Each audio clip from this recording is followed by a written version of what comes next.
Hello and welcome to Catholic News Roundup. I'm Christine Niles. Today's May 2nd, 2026. Here are this week's top stories. In North Carolina, controversy erupted after a Catholic family was denied Holy Communion, but the church is claiming it was a misunderstanding. On Sunday at Our Lady of Grace Catholic Church in the Diocese of Charlotte, a family knelt at the altar rail during distribution of communion, but eventually got up and left after they were ignored. The father said of Bishop Michael Martin, quote, "He was sitting in front of us when we went to the rail, and he simply ignored us. All the priests turned their backs on us." According to locals, this was a Latin Mass parish up until a few weeks ago, and the family has always received communion at the altar rail. But the church is pushing back, the pastor issuing a statement saying the bishop did not take part in distributing Holy Communion at all, and that the family walked past the communion station to kneel at the altar rail, where the priest says communion is not distributed.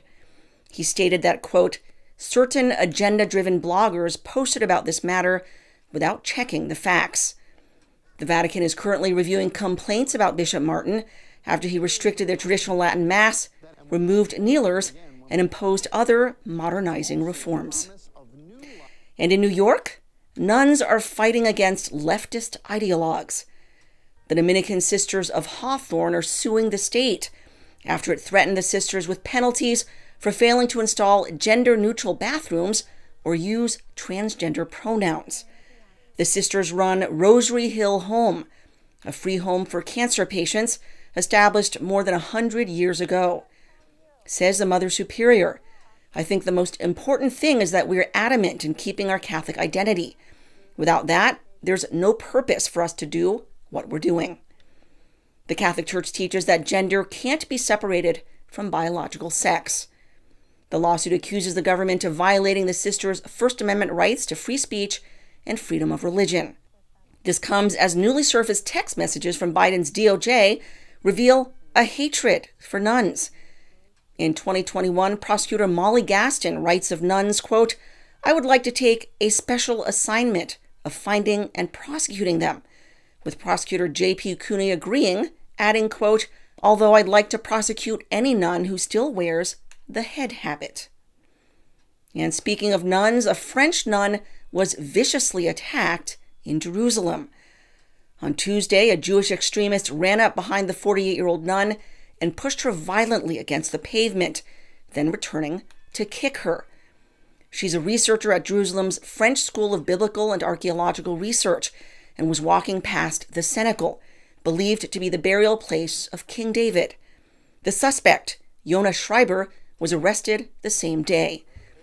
Israeli media outfit Ynet recently published a piece highlighting the frequency of Jewish attacks on Christians in Jerusalem, which often involves spitting or desecrating holy symbols.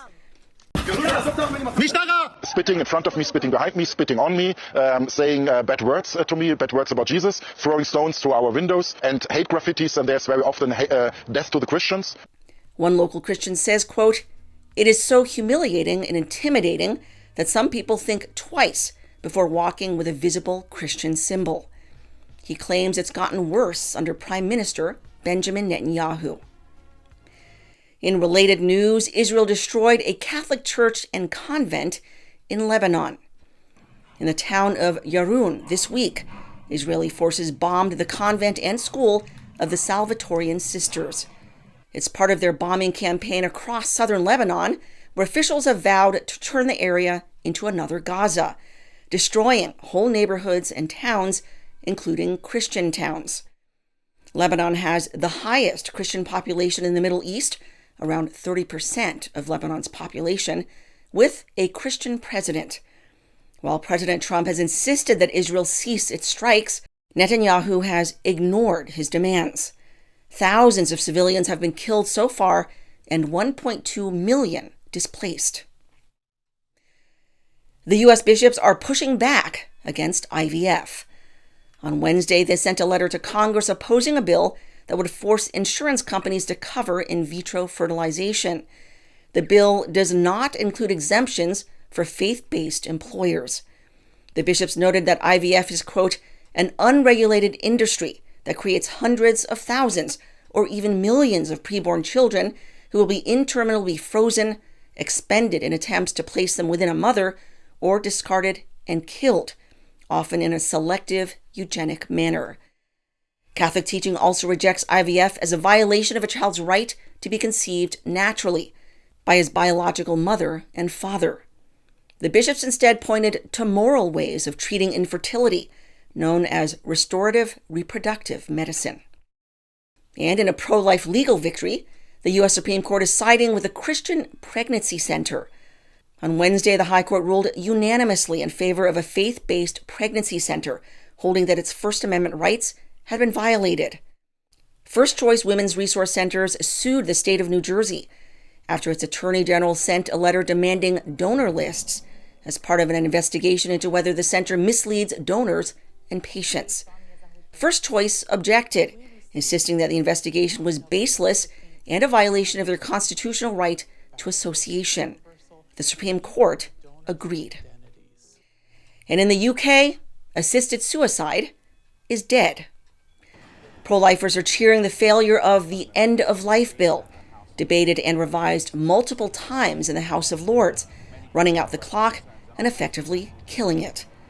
While the measure initially passed the House of Commons last June, it became increasingly controversial as it was debated in the House of Lords, with more and more members refusing to back it.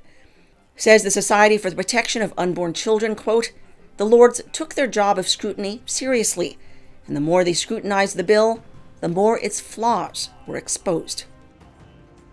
That's this week's Catholic News Roundup. Please go to stellamaris.media to sign up to our email list for the latest news and updates. It is entirely free. We also rely on your generous donations to keep doing what we're doing. Thank you so much for your help and for watching. May God bless your week. I'm Christine Niles.